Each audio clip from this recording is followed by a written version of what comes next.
Hello, everybody. How is it going? So really, really excited today. So I've got Clint Donaldson. He's director of e-commerce, the leader of ScaleBoom at LaunchBoom here. We've got an amazing topic for you guys: how to make your first $1 million on e-commerce. And so if you guys can hear me coming in loud and clear, you can see us, you can see Clint's screen. If you can, just go ahead and comment and let us know. And so, and of course, if you're watching a recording of this, welcome, and so happy to see that you're here. So just really, really excited.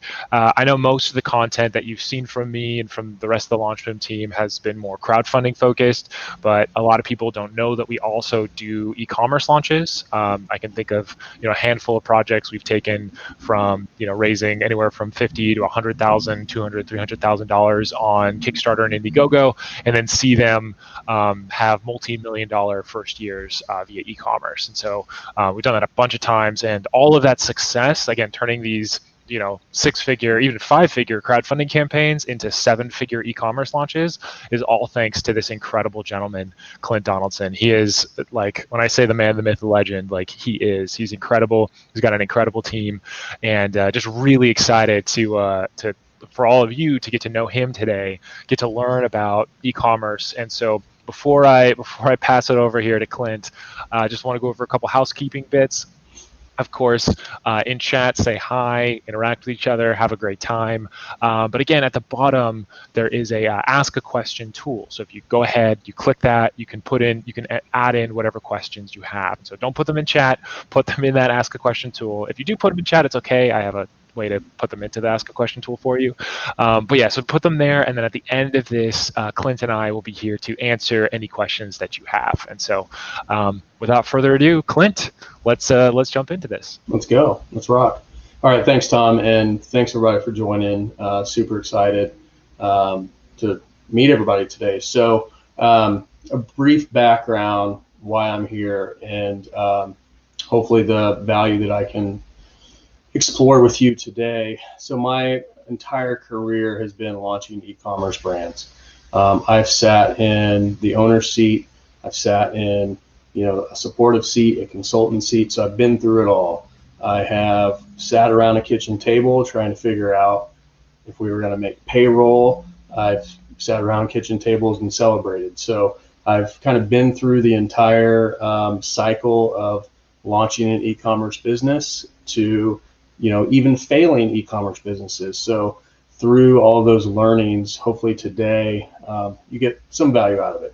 So a couple of things that I want to start out with, that more housekeeping type items. So the title, How to Go from Zero to $1 Million.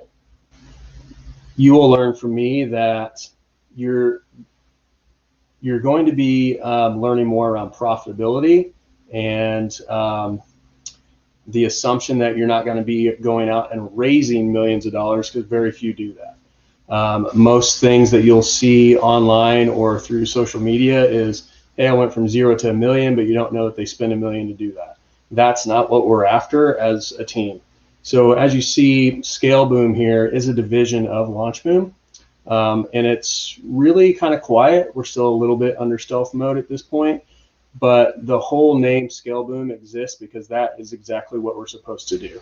When you come work with us, I am assuming, especially in this presentation, that you have a product or you've proven a product. Maybe you have gone through crowdfunding, or maybe you've had a little bit of success on e-commerce. So then you would move over to our team, to ScaleBoom, to say, okay, hey, how are we going to launch this actual product and then build a brand to be successful? So the big thing here before we get started is the first thing that I always talk about on every kickoff call with any potential new client. One size does not fit all. Super important, because I want everyone to understand not only where you want to go, but how are you going to get there. If you are going to raise money, or if you're going to bootstrap, the strategies to go from zero to $1 million are going to be way, way different. 95% of the people we work with are going to be bootstrapped or have little funding. So their expectations and what they call a success, they usually have a way different path than anyone else. So going on to clarifying, what do I define as a success? What is my finish line? What would I say is a win is the very first thing that I recommend any entrepreneur in any business first say, hey, what is a win? So then you can work backwards to how are you going to get there? And that's what we're going to talk about today. I'm not going to talk about how you scale 0 to 1 million just by Facebook ads. That's probably the number one thing that you see the most is spend money on Facebook ads and you'll get there.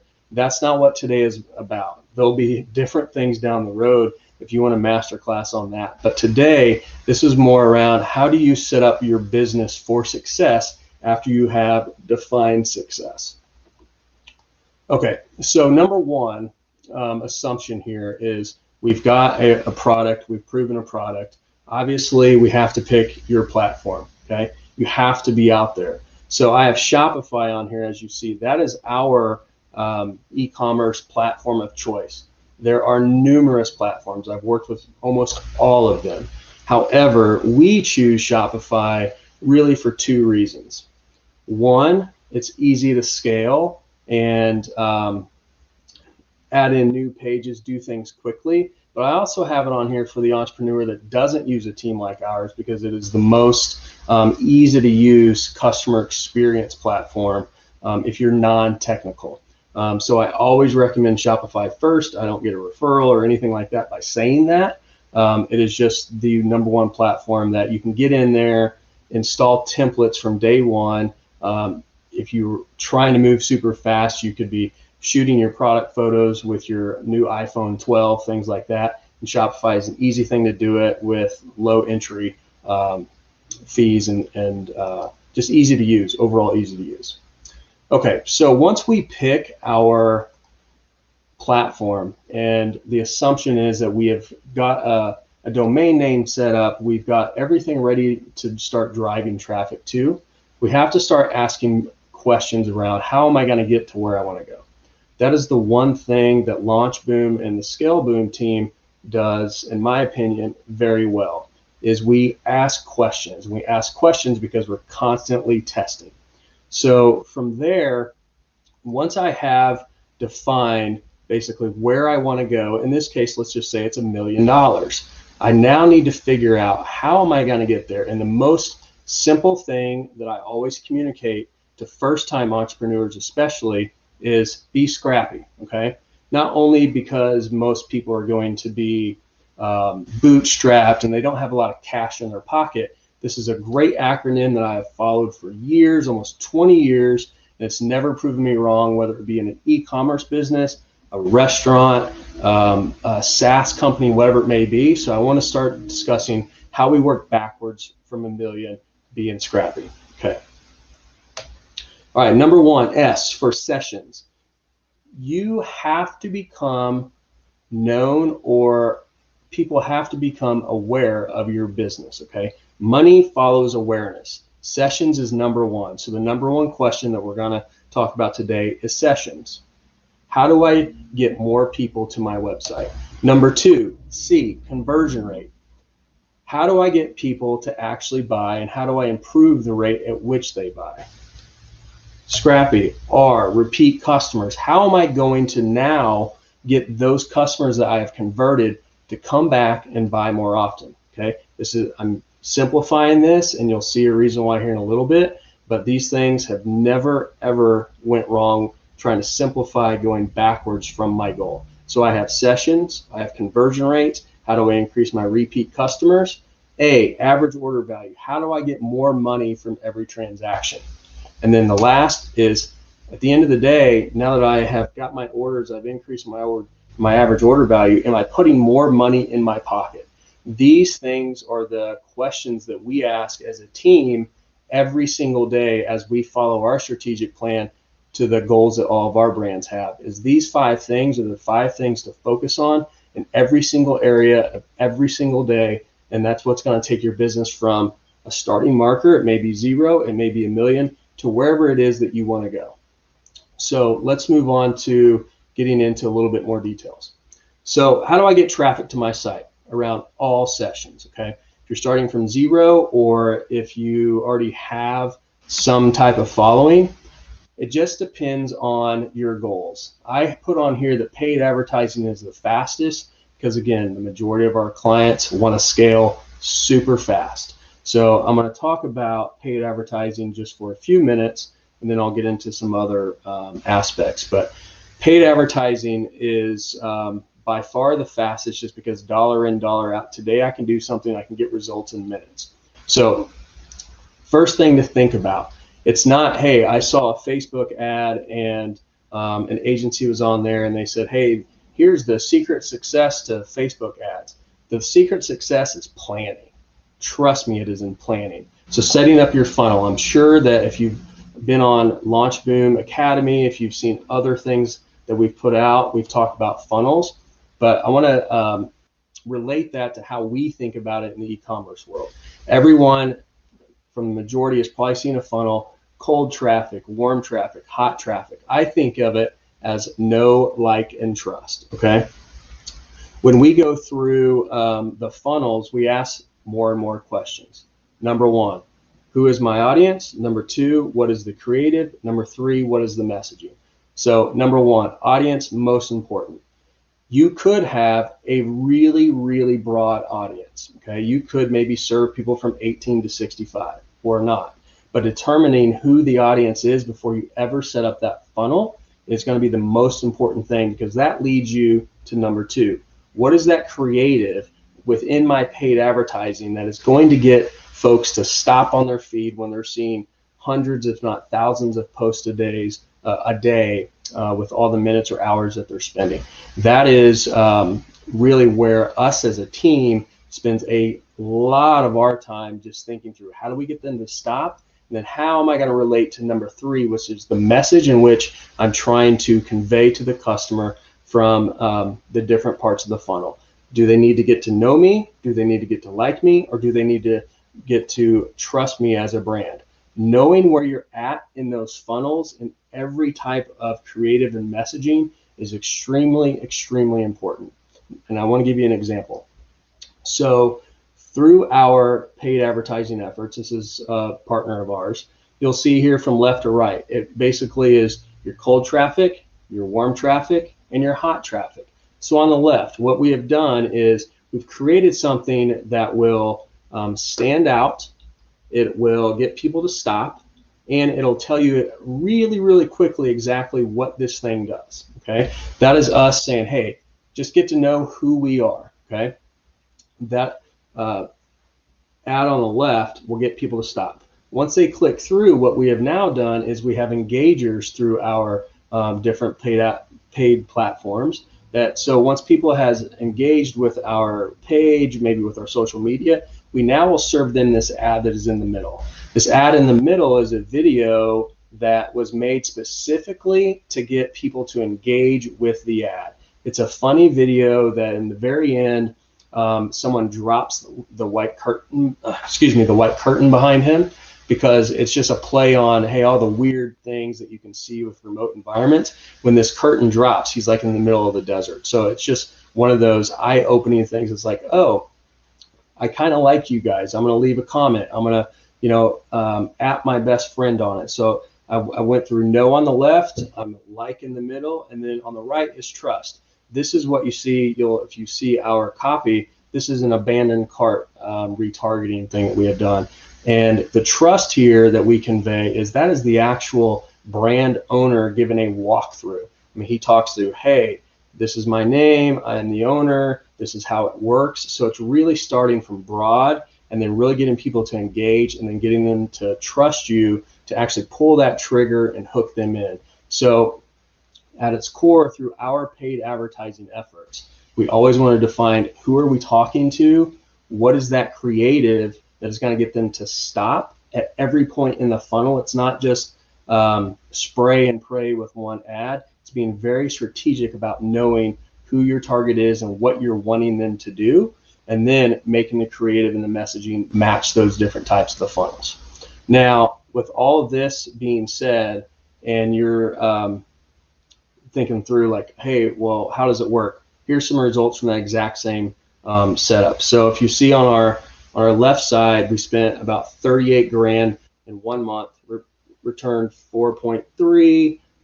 But then after we were able to build out the funnel even more, we were able to basically almost double his spend and increase the returns because we were able to get smarter through the questions that we're asking, thinking through how am I getting people to the site? What are they converting on? All those 5 things that I've already alluded to, those are the questions in every little test that we do to show results like this. It's definitely a marketer's dream to be able to almost double and then give you better results.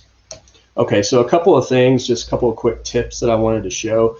Most folks, when I talk to them, when they come to us, they really don't have the creative chops or really know where to go to even think about what type of creative do I make. So if you don't know, or if you're not aware, what you're looking at here is something called page transparency. It's just a little tip that maybe some people may not know. If you go to Facebook, you can type in any page of any brand. I believe what you're looking at here is Warby Parker. So if you go to Warby Parker's page on Facebook, if you scroll down, it'll probably be halfway to 2/3 of the way down on their page. You'll see something called page transparency. If you look at the bottom here, you can go to their ad library, and then you click on that. You can see every ad that any brand is running, including any of our brands.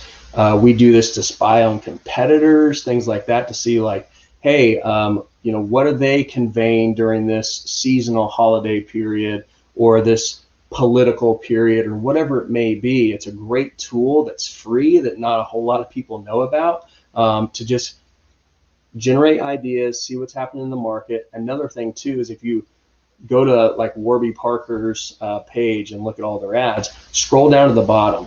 That is going to show you the ads from length of time. So the ones at the bottom are the ones that you can assume have been running for the longest time because they have been the most successful for them. So again, just another tip to, if you're looking for ideas, say, well, where do I start? Get on Facebook, go to page transparency, and just see what the competition or the industry is doing in that way. So, okay, that's a high-level overview of paid ads and how we approach it. Also, email, second fastest way for us to ramp up people to go from 0 to wherever it is they need to go. We use Klaviyo, as you see here on the screen, but we use Klaviyo for a couple different reasons. One, it plugs into Shopify so easily, but two, the segmentation and getting to know who these clients are and who they are not is very, very easy from a user standpoint. I alluded to how Shopify just makes sense in the back end. You don't have to be technical. Klaviyo is the exact same way. So I always recommend Klaviyo for folks that are just kind of getting started into the e-commerce world.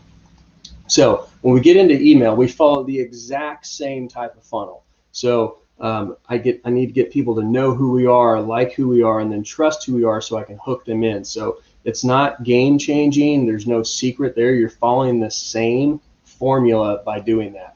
So what we do, and some examples, is we automatically will create welcome series. So once I have someone sign up to my email program, I have anywhere from a 3 to 5 welcome series, depending on the complexity of the business or the offering. The more complex, the more storytelling you're going to have to do within the welcome series. Within that welcome series, what is going to happen is once you drop in an email, an email address, you're going to get an email anywhere from, say, 30 minutes to a day later, just talking about you and your brand and what you stand for. Maybe bring in some of your social or your Instagram things, just so people get to kind of know you more personally. From there, what happens in Klaviyo, and it's so easy to use, is Klaviyo's integration knows that, hey, I've sent them this one email. Now they've interacted with it. I'm going to send you another one in 2 days.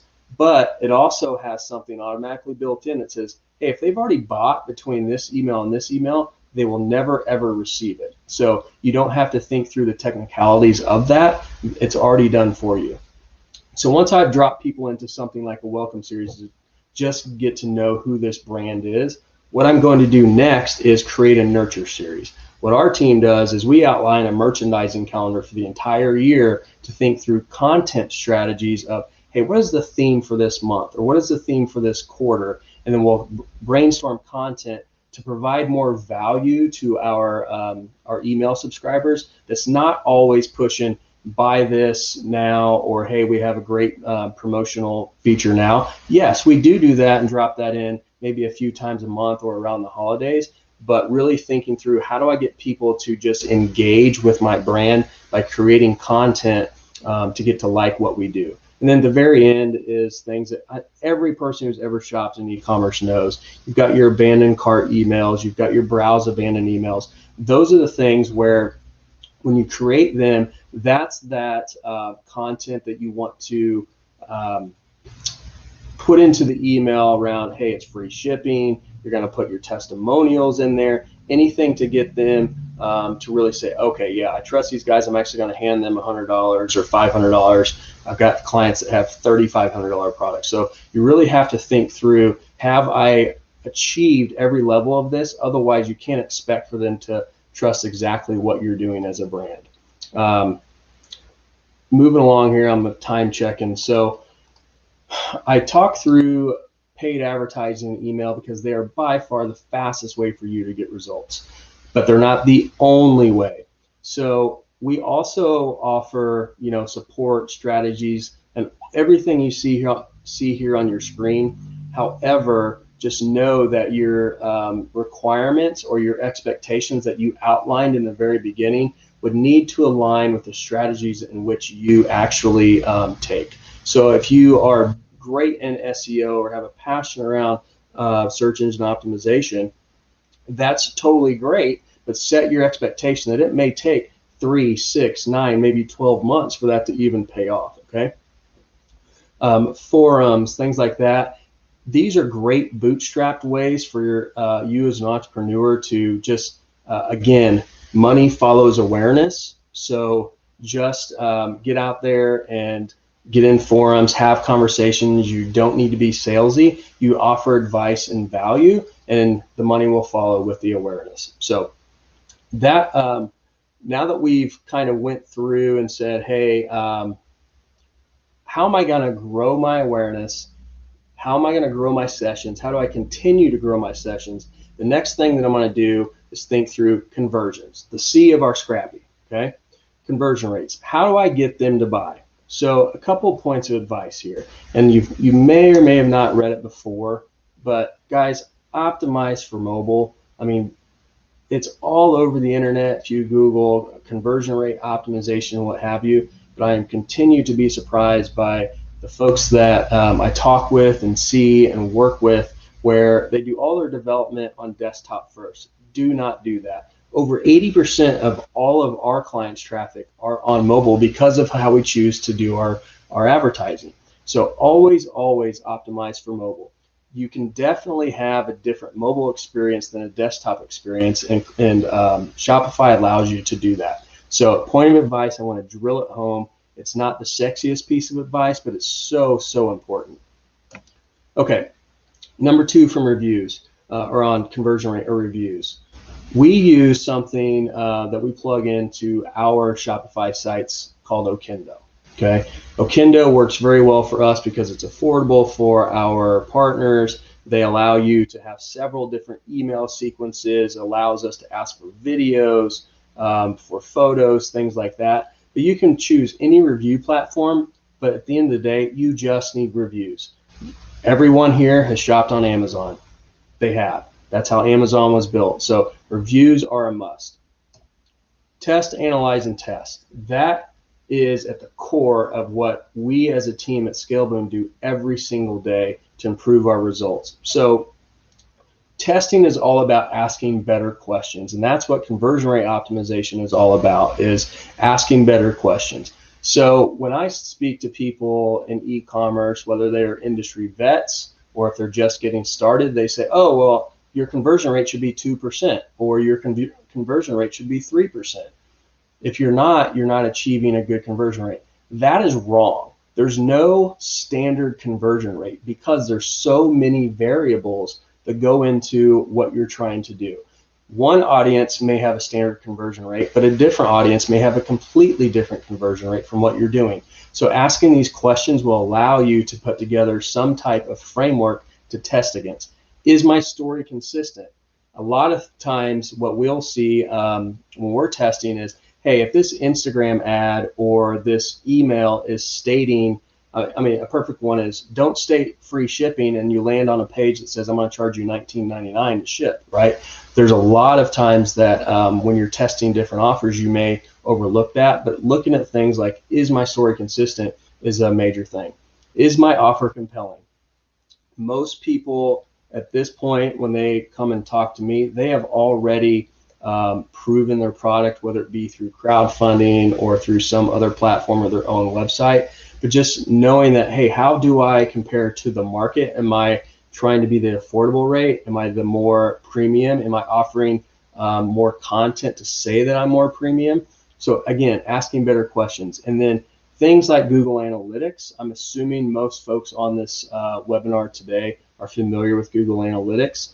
Through things like Shopify, you can go into the administrative part of Google Analytics, and there's easy pull-ins and segments that you can just add in that's called Shopify Checkout, okay? It'll automatically set up your Google Analytics. That'll show people that look at your product page, that then go to cart, and then they go to checkout, then they put in their email. Every little step, it's already done for you because Shopify is such a massive platform that you've got all this user-generated content. So constantly looking at that. If you are charging for shipping, most of the time what I see is people will drop off at that point if you haven't communicated that up front. Word of advice, though, if you have not really launched a site yet, I would really ask you to think about, hey, if I think I need to charge for shipping, what would happen if you just added that into your selling price and then have free shipping? It can make a big difference. A lot of you would probably end up being surprised at what you do. So now that I've gone through and I said, how am I going to get people to my site? How am I going to get people to actually buy? And now I have orders coming in. Now that I've got actual customers, how do I get them to come back more often? Because as you all know, way cheaper to keep a customer than to go buy a new one, right? So again, asking better questions of how do I get them to come back? So thinking through what your product is and why they would need to come back. Is it a consumable? Do they need a refill? Are you selling something with sizes that are t-shirts, pants, shoes? In my experience, baseball bats, right? Are you 7 years old and now you're 12? You need different sizes. Have they just worn it out? Do you have a men's accessory or a women's accessory or something that, after 6 months, it just gets worn out from use? Think through how are you going to actually get someone to come back and buy because it's way, way cheaper. Something that we do with a lot of our companies that are launching that just have one product is we try to think through, hey, how can I message this to this person who knows us, likes us, and trusts us? How can I message back to them to say, hey, I know you like us. How about you buy one of these things to give it to your boyfriend or your husband or your wife or girlfriend or whatever it may be? We'll be doing a lot of this in the next 3 weeks as Valentine's comes up, because when you only have one product, you have to get a little creative on, hey, how do I actually get them to get hooked into buying something else? Okay, moving along here. Average order value. Everyone has seen this. Key trick to the trade here. Let's just ask for another add-on, okay? The whole McDonald's thing is in every marketing book you can ever write, but this is an example of one of our sites that we've built. This is a health and wellness product that for basically 10% of your price, and that's a piece of advice. Add-ons work great if they're around 10% of your sales price or less. Just having it on the page that is not intrusive can basically, I've seen it anywhere from about 5% to 30% just by asking one more question to your customer before they actually check out. So if you're sitting here thinking, well, there really isn't a complementary product or add-on that I've been able to develop yet. Okay, what about a warranty? We sell tons of warranties for tech products and things like that. What about a free download or a recipe kit to go with your food product? Just get creative with ways that you can just grab a few more dollars out of every single transaction.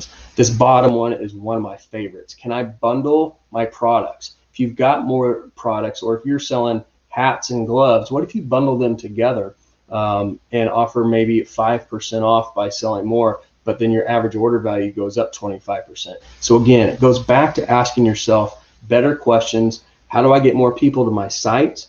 How do I get people to convert more? How do I get more people to come back and buy more often? How do I get more money out of every transaction? Okay, and last, profitability. We all love this. At the end of the day, we got to get more money in our pocket. And the thing about what I do and what drew me to come help launch ScaleBoom is profitability. My background is not in raising a ton of VC money. I have experience doing that, but the thing is the majority of folks aren't going to do that. So I personally know how important it is for us to have profitable returns. So we're always asking them the question, hey, can I scale this ad account? And what is that profitability level? We don't take on clients until I personally know what your profitability needs are, because it doesn't do me any good to partner with folks that I know I'm going to run out of business if I grow too fast with them. So number one, understand your cost drivers. Ask yourself, what are those variable things of that are going to be hitting my credit card every month? Am I optimizing my ad rates? By this, you may or may not partner with an ad agency or someone like us, but optimizing your ad rates is you've got different prices depending on the inventory and where it's being fed at. Is it on a Facebook desktop newsfeed? Is it on the right side? All these different things have different ad rates. So constantly going in there and tweaking it to make sure that you're optimizing ad rate for return is a huge thing. Have I shopped for my financing? When was the last time that you looked at your American Express fees or your Visa cash advance fees? Have you asked for different things?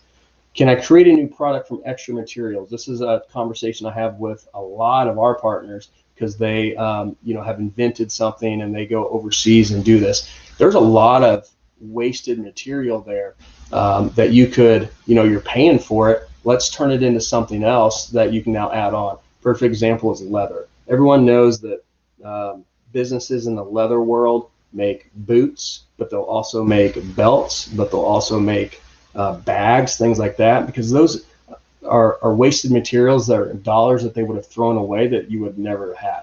Can I negotiate my better fulfillment rates? Fulfillment rates is not something, or fulfillment strategy is not something that I've talked about today. But most folks will, in the beginning, just go hire a 3PL.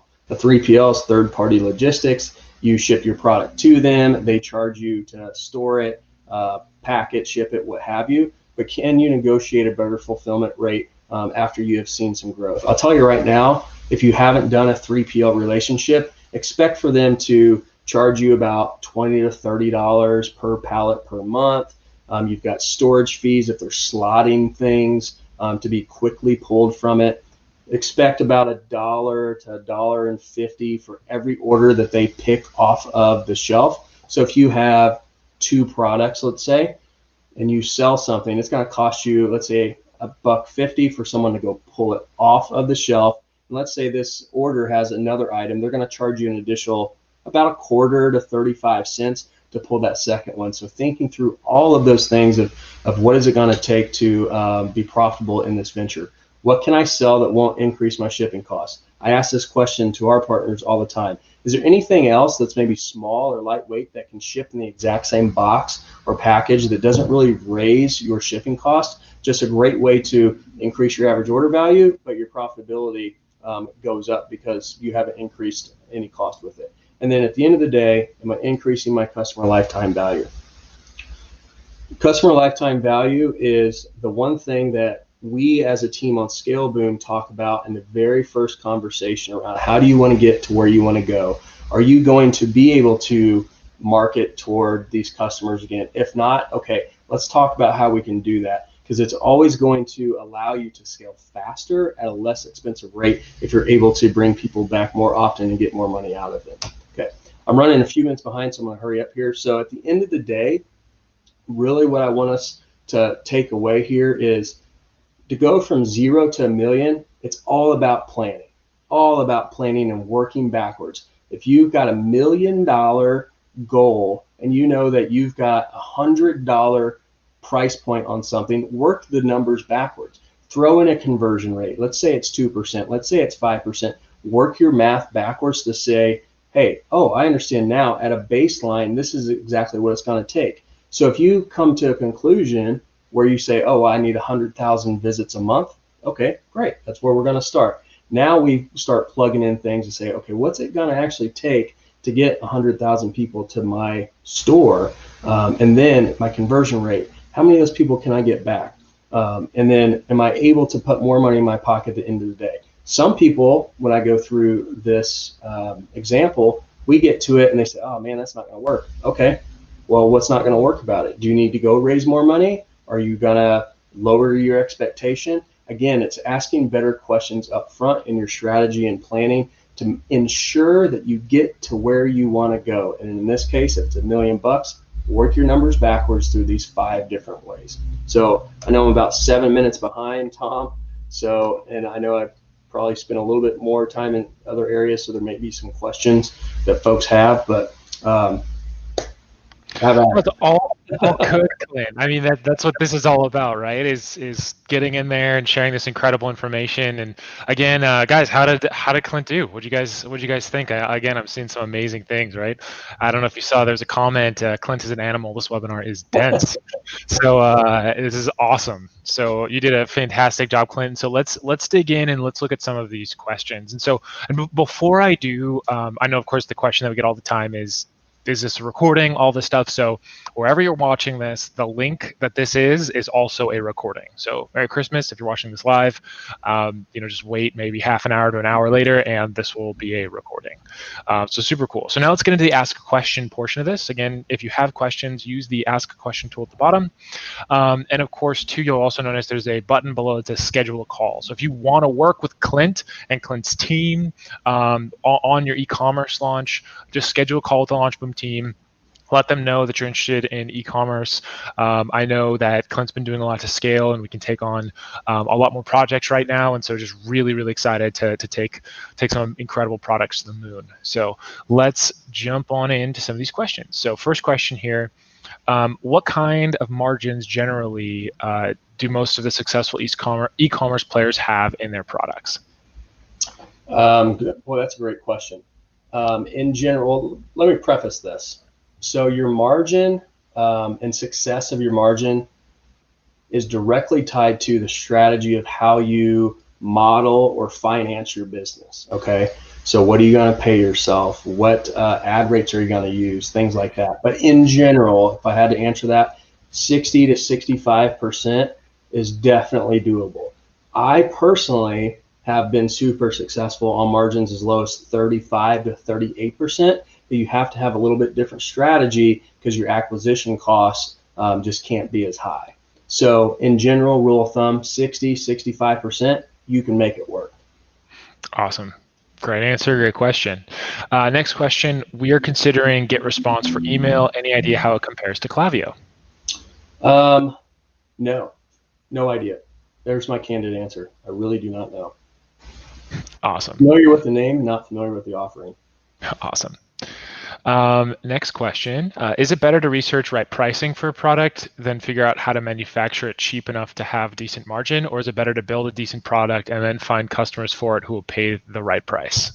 Wow, what a deep thought. Great question. Akil's coming in hot with 2 for 2 on those great questions. Let me make sure I understood, Tom. So what they're asking is, should I just make sure that I've got a great product no matter what the cost, or should I be cost conscious up front to make sure the market is there? Correct. So like identify like cost first or product first. How about this? Need first. Need first before product, always. Okay. Um, but I think if you have determined the need, I think it's 50-50. If you've determined the need, and again, it goes back to like your strategy of, I mean, I've got people that we work with that are affordable, and I've got people who are super premium. They're just different strategies. Mm-hmm. That just really depends too on the market. If the affordable market, the affordable market may be way smaller than the premium market. So just because someone sees a high price point doesn't mean that that's going to be harder, because they may have a larger market to target, right? So that strategy really depends on your audience, your segment, your industry.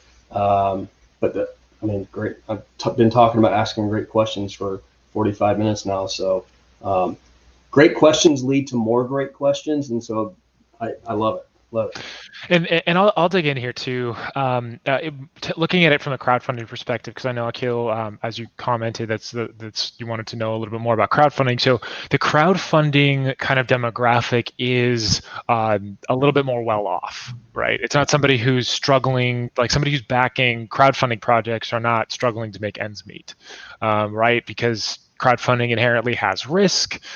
Yes, there's discounting and things like that, but it's really like a premium marketplace. It's not a bargain outlet or something like that.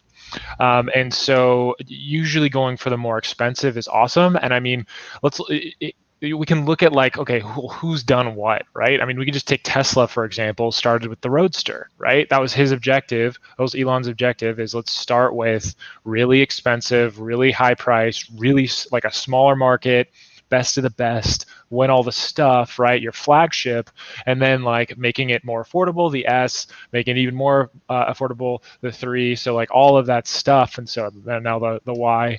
And so thinking about that, and then other use cases, right? The truck. And so usually, especially when it comes to crowdfunding, I lean more towards best product, right? Of course, it's need first, right? Because the best product is solving a need, right? That's what it is, like the best types of products. And so for crowdfunding, and looking at, if I was in your shoes, I'm looking at creating a crowdfunding campaign, I would go best product, and I wouldn't, again, be afraid of asking a premium. If you've, again, price is a feature. That's something to remember, is like price is not everything. Price is a feature. It's a performance feature of the product, right? It's how much value am I getting for the price? And sometimes, again, some marketing strategies involve, charging an insane premium, and sometimes you'll get more sales than if you didn't, which is, again, I can go into a whole bunch of marketing theory and stuff like that in regards to that. But I would, again, focus on making sure, again, as Clint said, need first, and creating an incredible product, and then backing it out from there. If you then are finding that you're like priced yourself out of the market, I have a good example of this. We did a test boom for a product that was it was a loofah that you stick to your shower, and you can like rub your back against it like Baloo from Animal Book, and that's brilliant. That's genius. Again, it hasn't even been made because their cogs were way too high, and the price to create this product was like, I think the price of the product was like almost $100. Right? Nobody's going to pay $100 for a loofah. Yeah, that's a cool problem, but as far as that feature goes, that doesn't make sense. And so at that point, you can then go, awesome, nobody wants to buy this loofah back scratcher thing for $100. Can I manufacture it for less? And maybe your first version, your prototype or whatever, is this like insanely premium version, gold flakes in it, who knows? But figuring out kind of what your market demographic is and who wants it, and is the value that you're providing truly valuable based on that price. And then you can then bring it back. Of course, you can then figure out how to manufacture a loofah for like sub $5 and then go sell this to the moon. But that would be my 2 cents on this. Agreed. Great. 4 cents, because it's a premium product. So next question. Clint, what are e-com strategies on low AOV products? Great question. Low AOV products. Low AOV products usually are replenishable. So that is one of the major strategies you're definitely going to want to look to is your repeats. I mean, I don't know exactly what the context is or if they want to add more context, but low AOV products have to be almost replenishable because you can't spend much to acquire those customers. You may have to take a route that's more bootstrapped organic through SEO, through grinding through forums, or partnering up with maybe some buddies that have 1,000 Instagram followers just to get your awareness out there. But yeah, low AOV products to be super scalable need to be repeat purchasable. Yeah, exactly. And you need to think about other strategies because again, the thing that you're playing with here is like your CPM or cost per thousand impressions, right? And so if your CPMs are too expensive, you're looking at like things like Facebook and Google and things like that. It just doesn't, it's going to be hard because that's what you're going to be fighting against. And so you are looking at not just, average order value, but you're looking at LTV, as Clint's saying, not just the price of your product or your shopping cart. You're looking at, okay, well, what is this customer going to be worth over the course of a year? And I mean, a lot of companies do lose money on crowdfunding campaigns and just in real life in order to get those customers in because they know that long term it's worth a lot. I mean, I think Amazon didn't make money for the first 24 years of their existence. They were not profitable, and it was only in like the last couple of years that they've actually started being profitable, which is crazy. Yeah, that goes back to the very beginning of this webinar is you need to understand what your end goal is from a customer standpoint. And though we have a questionnaire that we go through, like in our kickoff calls, they ask those types of questions of, hey, how often do you think this customer will come back? Or, what is your target? Because that allows me, or, hey, have you taken any funding? Do you have cash in the bank? Are you bootstrapping? Those types of answers allow us as a team to put together a strategy. Because again, I believe like my first or second slide said, there is not a one size fits all approach. That's BS. There is not. You have to be clear on where are you today so then you can put the right strategy in place. Because like what you said with Amazon, if someone comes to my team and says, I just raised 10 million bucks and I just want to break even on my first acquisition because I know they'll come back 4 times a year, great.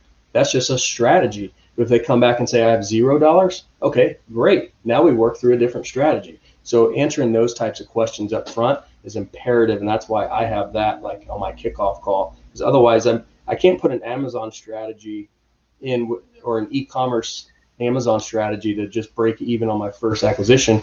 If they're not going to come back, that means I'm losing on that's your Casper mattress thing, right? Casper mattress was losing $300 every time they sold a mattress.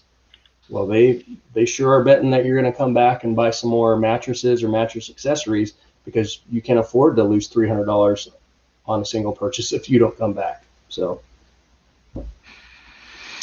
awesome.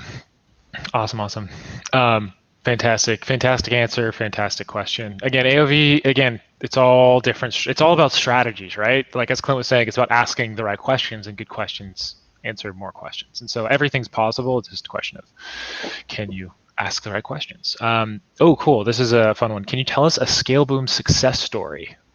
Sure. I've got one client, and I would ask for permission first before I said their name. They basically worked with us for 34 weeks, so not the whole year. And they went from 0 to $5.5 million bucks, super profitably at over almost a 5x return. So that was a fun success for the year. So without saying it, like not maybe talking about that, maybe not talking about that, can I just post 2 links? I'll post 2 links and let you guys draw whatever conclusions you guys want to draw. And I'll ask Clint if I guess the question is Clint, here I want to post 2 links. Well, let me take that a little bit further. Yeah. Why was that successful? Yeah, great question. And what was like? Was it all us? Did they use other agencies? Was there PR? Was there influencer marketing? Let's get into it. Great. Yeah. So why was that successful? In my mind, and it's funny, I'm actually speaking with these folks this evening around the entire year's strategy. But in my mind, there's several things why it was successful. One, you got to have a great product, period. That we didn't do anything. He's got a great product. Two, they were very open to suggestions and questioned things that our team brought so that they fully understood. Okay. That is another one. That just means great partnership. Someone that would bring ideas to us and we would, brainstorm back and forth. We always, that's a role we hold, have to bring ideas and strategy to them, but they would partner up with us. So number one, great product. Number two, just great partnership. Okay. Number three, they were willing to look at our test and really trust in the process of iterating on the little wins to blow those things up into big wins, like email segmentation or like, a warm audience funnel. And we maybe had a few different ideas of how to take advantage of different ad rates because they had cheaper placements. And they said, yes, let's do it. Right. They were super engaged. Another, I'll end with this. One thing that I truly believe in any business is you got to know your numbers. You've got to know your numbers. We as a company or as a division provide our partners on day one when they launch exactly what we think their numbers and KPI tracking should be. Okay, it updates every 24 hours. It is my full expectation that these entrepreneurs and partners are looking at the data as much as I am to understand what is happening in their business so they can take advantage of what opportunities they see, and on the opposite side, so they can stop the things that are wasting money. For example, how much inventory do I have left? I'm having a great month. It's November. Yay, I'm selling a lot of stuff. But if you're not keeping an eye on your inventory and your days left to sell, you're going to run out of inventory, and you better hope that November's sales now hold you for the next 90 days because you weren't keeping an eye on your numbers. So those are the few things that I would say really made that a success and continues to make that a success. Product, partnership, know their numbers, and they're just willing to try new things under a structured testing program. Awesome. And then just to re-answer the question, did this company work with any other agencies, PR, influencer, anything else? So what was responsible for most of the sales? I would say, it's hard to say like the percentage, but I would say a very high percentage really just came from our collaborative efforts of us. Right, we create all their content, we create all their advertising. They didn't sit back and do nothing. So I got to give them credit, right? But they did, social posting. They stayed active. They have tremendous customer service. So that, leads to better reviews on the website, leads to better comments on their Facebook ads. So I would say, it's hard to say, yes, what percent this, because they certainly helped. But no, they didn't hire any other agencies or anything like that. They just stayed, I wouldn't say stayed busy, they stayed productive on what they could be valuable at and let us do what we do. Right. And ScaleBoom, and just to be clear, what kind of like areas of practice was ScaleBoom responsible for? Yeah, great question. So at its core, our team creates all your content. And we are, in my opinion, maybe biased opinion, we're tremendous at it. We develop. Yeah. Also maybe biased. But. Yeah, we develop your website. All the websites we either build from scratch or we iterate on top of something. So we build all those funnels. We do all the A/B testing. We do all the landing page building. Which, by the way, I didn't get into that. But as you start spending more money, you can't just be successful driving a Facebook or Instagram or Google campaign to your homepage. You have to be very strategic about it. If we have time, I'll give a few more examples at the end. But so we do email, we do all your content that's written, that's your GIFs, that's your images, that's your video. We develop your entire website. We build out all your email flows. On a administrative side, I work with all the entrepreneurs one-on-one, individually, just me, not our team. Our team works with everyone on a weekly or bi-weekly designation. But me, I sit down every single month and just talk through, hey, how are we doing as a business? Okay, because this is a partnership. We're not like a typical, hey, I'm here to take a percentage of what I can spend on Facebook. This is a partnership. We have to grow your business. So I ask questions like, how's cash? Do you know how to track your cash? Do you know how to track your inventory? Hey, well, I'll give you a perfect example. If you're starting out and you're on credit cards, how many people here know your credit card cutoff date? Very few people know your credit card cutoff date. Meaning, if my American Express cutoff date is a 4th, why can't I call and let's say I am running Facebook ads, and Facebook basically charges you about $900 once you scale up. Once you hit $900, Facebook will charge you $900 on your credit card. Okay, if you start seeing some type of consistent charge, let's say on the 15th, and you have a credit card cutoff date on the 16th or 17th, that means 2 days later you have a credit card cutoff date. That $900 is now on that statement, so in 30 days you have to pay it. How about you call American Express and say, hey, can I move my date up to the 13th or whatever it may be? So now what? The 13th comes, you get a credit card statement, and you have to pay that in 30 days. But now your actual spend on Facebook doesn't hit your credit card until after that cutoff date, a day or two later. So look, you just bought yourself possibly another 30 to 60 days just by asking, hey, can you bump up my credit card cutoff date? So it's getting those conversations and being creative, like, how do I extend my cash Genius. as much as possible by taking things like that. So conversations are not always about e-commerce. It's how do we grow the business? Yeah, it's awesome. Amazing.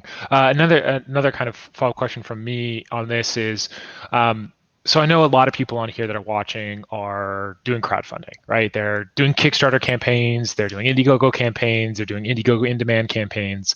Now, what if the product isn't successful on Kickstarter, Indiegogo, or mildly successful? I can think of a handful of, ScaleBoom clients that raised sub $100,000 on Kickstarter or Indiegogo, and then did exceptionally well. And the one I alluded to earlier didn't raise a whole lot. Mm-hmm. Yeah. And so I guess that's the question is like, does somebody have to do well on crowdfunding for them to do well on e-commerce? They're different. So this is my opinion, Tom. They're different customers. I mean, there is some overlap, but the majority it's a different customer. So a word of advice is I would not launch your e-commerce store and invest in marketing and doing all that until you actually have inventory. Someone that is on e-commerce or buying through e-commerce, they expect you to ship that day or within 24 hours. If you're on Kickstarter, Indiegogo, you know that you may not get your item for 6 months to a year. So it's a different expectation. So in my mind is no, just because maybe you didn't meet your goal or have a great crowdfunding launch doesn't mean that you can't be successful in e-commerce, because it's a completely different market. Awesome. That's why LaunchBoom didn't hire a crowdfunding person to run e-commerce. Right. It's completely different.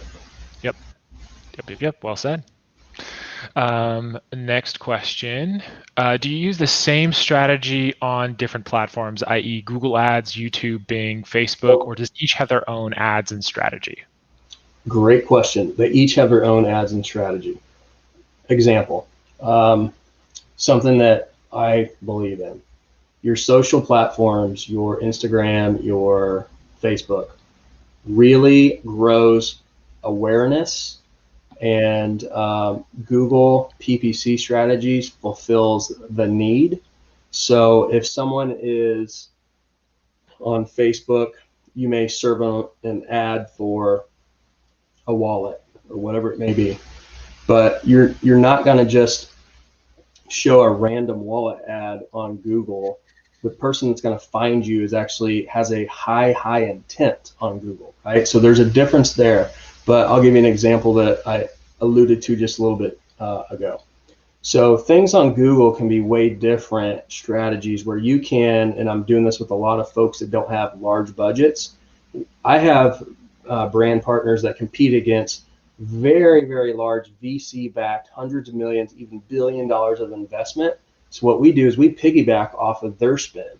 So we know that, hey, they're spending a lot of money on Google to show up for key terms.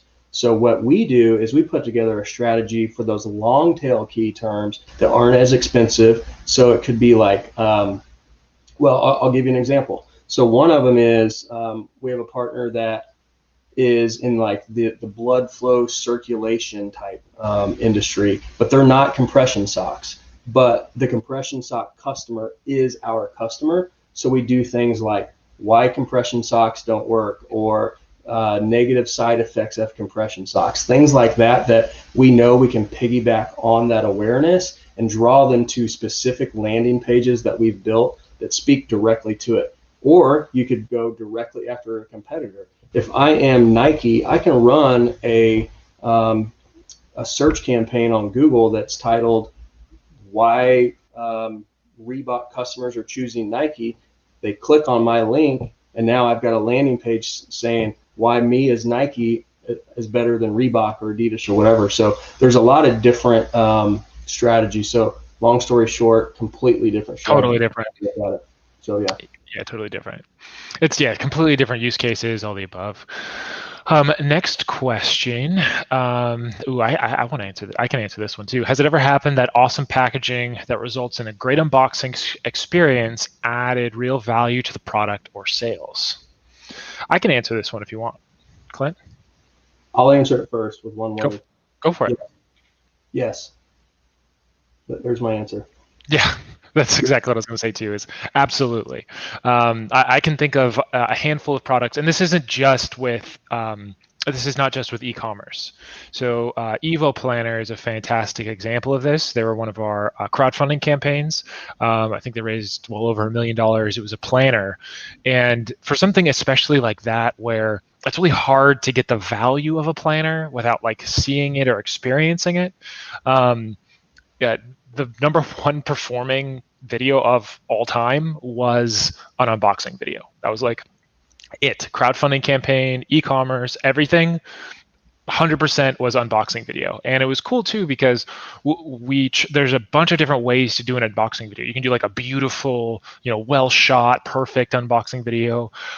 You can do a like ugly, just like an organic user generated content unboxing video. And at the end of the day, they all performed well, and they all performed better to different, like the beautiful thing did better for remarketing versus the ugly one did better for top of funnel traffic. Again, it might be different for your product. It's all about testing. But unboxing experiences, especially in ads, are incredible. And so definitely do that. And a service also that I guess I provide more. Again, I've got the literally white table behind me, if you've seen them, for Tom's Finds. I do a bunch of unboxing videos. And so if you're ever interested in that, you can always hit me up. I know, Clint, I still owe you a bunch of unboxing videos for our projects. So I know, right? Cool. So next question. When is a good time to start conversation with you? And actually, before I answer this, I know a lot of people think we're here for an hour, but we're not. We're staying longer because these are such good questions. Again, I see a ton of amazing questions, so we're going to get through these. And so if you have more questions, go ahead. And so Clint and I will keep going, keep answering these questions. Absolutely. And so when is a good time to start the conversation with us, or with ScaleBoom, and with you, Clint, after a Kickstarter campaign? During, before, how soon should we start planning e-commerce? The answer to that really depends on a few things. Number one is inventory, right? I mentioned it earlier, but I really would not want to launch your website and put marketing dollars unless you're at least 2 weeks out, because we could start taking pre-orders like 2 weeks out, because anything longer than 2 weeks, because we've tried this and tested it, your conversion rates dramatically drop off if you're more than 2 weeks out. So working backwards from your planned inventory date is really the easiest thing to do, knowing that ideally, we are pushing the publish button and putting, the gas down when you have inventory. Know that depending on you and your product or your catalog, it depends on how long it would take for us to develop a website, do the creative. If you have one product, 30, 45 days, we can shoot product, we can write copy, we can make you a website, we can do all your emails. We got a big team, so it doesn't take a lot. Now, if you've got a massive catalog, it's going to take much more time if you want to launch on day one with 100 products, with 100 videos and things like that. So it's hard to give you a black and white answer, but it'd work back from your inventory availability date and how many products you have. But generally, clients come to us from like crowdfunding that maybe have 1-2 products at most, maybe 3, 30 to 45 days before inventory, and we can hit the deadline. Awesome. And then I don't know if you talked at all about like the testing process, because testing is so important to LaunchBoom. I don't know if you touched on that at all. Yeah, absolutely. So we do run through a similar test process that the crowdfunding side does also, where, again, I mentioned it earlier, where I'm hyper aware of profitability more than most folks because I've been through that. So what we do is we run through a testing program that, hey, we will take your product or your hero product and we'll shoot a video or create photos, and we'll create basically a one-page landing page either on your site or we'll do it on one of ours. And then we'll run a minimum ad spend, could be $1,000, a couple thousand, depends on your average order value, for a week or two, just to see what kind of traction we get before someone invests a bunch of money to rebuild, a complete website and, have a long-term partnership. That is definitely an option for people that kind of want to just say, hey, I want to dip my toe into the water and just see what happens. We're all for that. Love to do that. Awesome. Next question. There's a question about the economic model for all services. So I'll answer this one for you, Clint, is talk to our team, schedule a call to go through our different economic models and everything that we do. Because that's the other thing too, is like, this is going to be a recording and this is going to be on here for a very, very long time. And so for what I say today is probably going to be very different from, somebody watching this a month or two from now, even potentially. So for any of our economic models or pricing or what it costs to work with us and all that other fun stuff, just schedule a call with our team. You'll get on the phone with a product launch specialist and they'll be able to walk you through our ecom program, testing, all that other fun stuff. I'll add to that too, Tom. There's been several conversations that I have had after, an entrepreneur or entrepreneur team has contacted our team. So our team has then lined up something with me personally, said, hey, can you talk with these folks to get a little bit more information? Because again, we are definitely upfront about, hey, is this a profitable venture for you with your expectations? Because there's been several times where I've had conversations over several weeks. We've gone through spreadsheets. I've questioned them about their financial model to see, if it makes sense. And I've turned people away because maybe it just doesn't make sense. Everyone's financial needs and models are different. Now, the majority have a certain model, but then there are some models where it's like, well, we've got a big team already. I need to pay people, 20% of revenue goes to salaries or 30%, whatever it may be. So for me, I guess the reason for me saying this is don't have a preconception about reaching out. Reach out, and then we'll work it backwards. Yep, awesome. Just a quick question here that I'll knock out. Have we ever worked with a major power tool brand like Bosch? No, we have not. Next question. For paid ads, do you have an average ballpark cost for conversion from a Facebook ad to someone visiting the site and cost for a sale? That's so different, but go for it. Great question. I'll preface my answer with it's with everything else. There's so many variables to give you the exact right answer, but I'll give you a rule of thumb: 3x. If you've got a $100 product, if you've got a spreadsheet and you're trying to model sessions, conversion rate, average order value to get a customer acquisition cost, which I call CAC. If your CAC is $33 in your model, that's a decent enough model to start with. I'm not saying that's what it's going to be from a high or a low, but that's where I start all models when I know nothing. Awesome.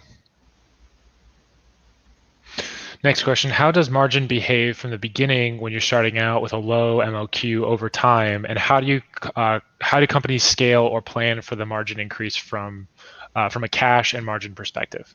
That's a great question. Great question. Yeah, wonderful question. So,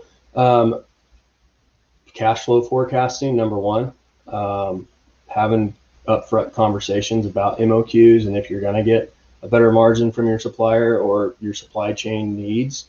But a word of advice is you forecast it, but you don't plan on it, because those are two different things. I always plan on that worst case scenario, being aware of the forecast. If this does happen, okay, I can go up, but there's a difference between forecasting and executing to that forecast. Be aware of it, but especially in the early days when you may be cash strapped, don't plan on something happening and execute towards something happening until it actually happens. Just be aware of it. So, but I would also challenge that question. Don't ever think that margin and getting a better margin is only on your supplier. Okay, just don't think that, oh, I got to buy it at a better price is the only way that I'm going to increase my margin. No way. There's a million ways to increase your margin. Average order value, shipping cost. Maybe you look at it and 90% of your orders ship to the West Coast because you sell surfboards or something, right? But you look at it and your warehouse is in Pennsylvania. Move your warehouse to the West Coast. That'll save you a ton of money because it's closer to your consumer. So great question, but also think even further that, hey, there's way more ways to get a better margin than just relying on your supplier to give you a better price. Brilliant. That's why you're the man, the myth, the legend, Clint. Okay, for in e-commerce, where to compare shipping costs? I have no way to get a decent price. I've only found retail shipping cost. As if I was a person to sell one package, there must be a wholesale option out there. Yeah, that's a good question.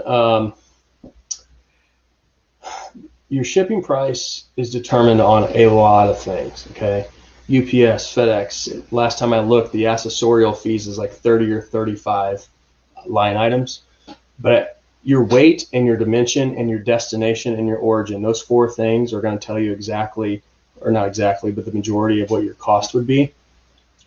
If I was in this person's shoes who's asking this question, I would try to get a hold of my local FedEx or UPS or DHL rep, let them know that you've got a business and you want to chat. Salespeople will take any call when they know that there's a prospect. So they'll give you the information. I mean, that would be you're not going to find it online because they're not going to publish it. If they do, it's not going to be detailed enough for you to understand it for your order profile. So I would just call your local UPS or FedEx hub.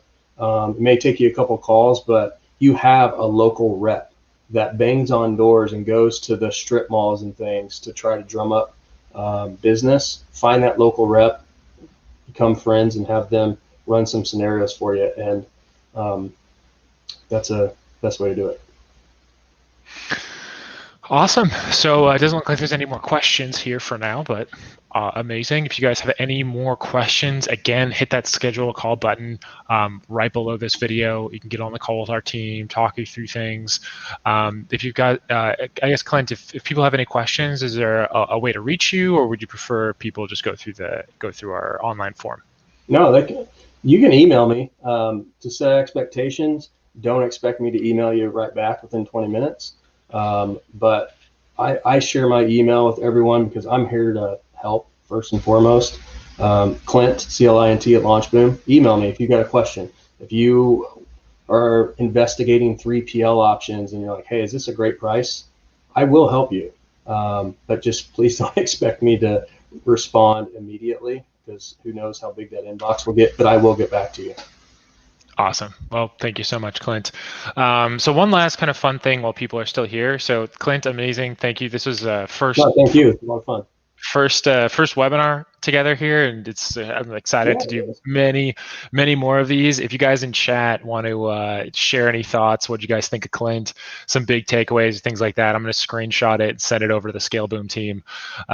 Maybe embarrass Clint a little bit. So I think that'll be super cool, and I think it'll be awesome to again also hear from you guys what you guys thought of all of this information, and hopefully you guys got a lot out of it. So it sounds like a lot of people really enjoyed this, and so as did I. Clint, you're amazing. You are the man, the myth, the legend.